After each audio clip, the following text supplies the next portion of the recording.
సీతారామచంద్రస్వామి కళ్యాణ ఘడియలు సమీపిస్తూ ఉండడంతో ఏర్పాట్లు ముమ్మరం చేశారు అధికారులు. భద్రాచలం ఆధ్యాత్మిక శోభను సంతరించుకుంది. ఎటు చూసినా స్వాగత ద్వారాలు, రామయ్య కళ్యాణ హోర్డింగ్లతో దర్శనమిస్తూ ఉన్నాయి. మిథిలా స్టేడియంలో భక్తులకు ఎటువంటి ఇబ్బందులు కలగకుండా ఉండేందుకు షామియానాలు, ఎల్ఈడీ స్క్రీన్లు ఏర్పాటు చేస్తున్నారు.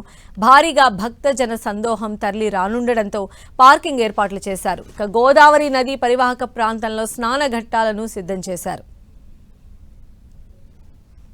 రామయ్య కళ్యాణానికి అన్ని ఏర్పాట్లు పూర్తి చేశామంటున్న భద్రాద్రి ఆలయ ఈవో దామోదర్తో మా ప్రతినిధి సైదులు ఫేస్ టు ఫేస్. సీతారాముల కళ్యాణ ఘడియలు సమీపిస్తున్నాయి. అందుకు సంబంధించిన ఏర్పాట్లు కూడా చకచక కొనసాగుతున్న పరిస్థితి. ఈ కళ్యాణానికి సీఎం రేవంత్ రెడ్డితో పాటు పట్టాభిషేకానికి గవర్నర్ రానున్నారు. దీనికి సంబంధించిన ఏర్పాట్లు ఎలా కొనసాగుతున్నాయో తెలుసుకునేందుకు మనతో భద్రాచలం ఈవో దామోదర్ ఉన్నారు. అది తెలుసుకుంది. సార్ చెప్పండి, కళ్యాణానికి సంబంధించిన ఏర్పాట్లు ఎలా కొనసాగుతున్నాయి? జై శ్రీరామ్ అండి. మనం ఈ నెల 20వ తారీఖు నిర్వహించుకున్నటువంటి కళ్యాణము, 28వ తారీఖు నిర్వహించుకునేటువంటి మహాపట్టాభిషేకం, వీటిని దృష్టిలో పెట్టుకొని మరి ఇప్పటికే మనకి అన్ని ప్రాంతాలలో కూడా వర్క్స్ అన్నీ కూడా పూర్తిగా వచ్చినాయి.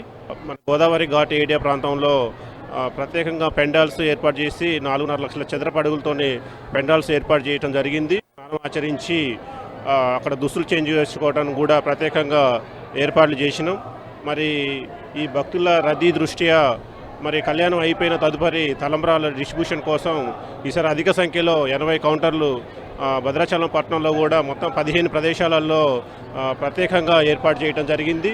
మరి వచ్చే భక్తుల రద్దీ దృష్ట్యా మరి ప్రసాదాల డిస్ట్రిబ్యూషన్కి సంబంధించి కూడా మరి ప్రత్యేకంగా 20 కౌంటర్లు ఏర్పాటు చేసి భక్తులకు అసౌకర్యం కలగకుండా ఏర్పాటు చేయడం జరిగింది.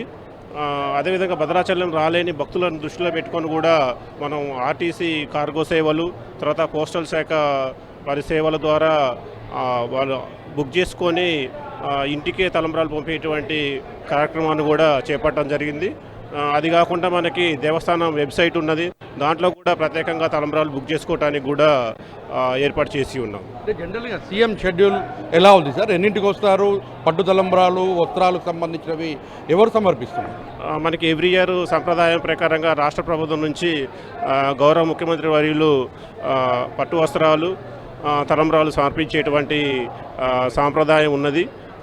అదేవిధంగా ఈ సంవత్సరం కూడా మనకి సాంప్రదాయం ప్రకారంగా ప్రభుత్వం నుంచి వస్త్రాలు సమర్పిస్తారు. అంటే గవర్నర్ షెడ్యూల్కి సంబంధించింది అఫీషియల్గా ఎంతవరకు వచ్చింది సార్?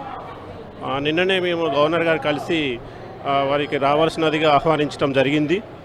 మనకి ఇక్కడ సాంప్రదాయం ప్రకారంగా 28వ తారీఖు మనకి మహాపట్టాభిషేక కార్యక్రమం ఉంటుంది.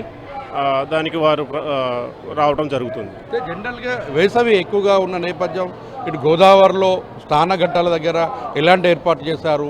మిథిలా స్టేడియంకి సంబంధించినటువంటి భక్తులకు ఎలాంటి సౌకర్యాలు కల్పిస్తున్నారు?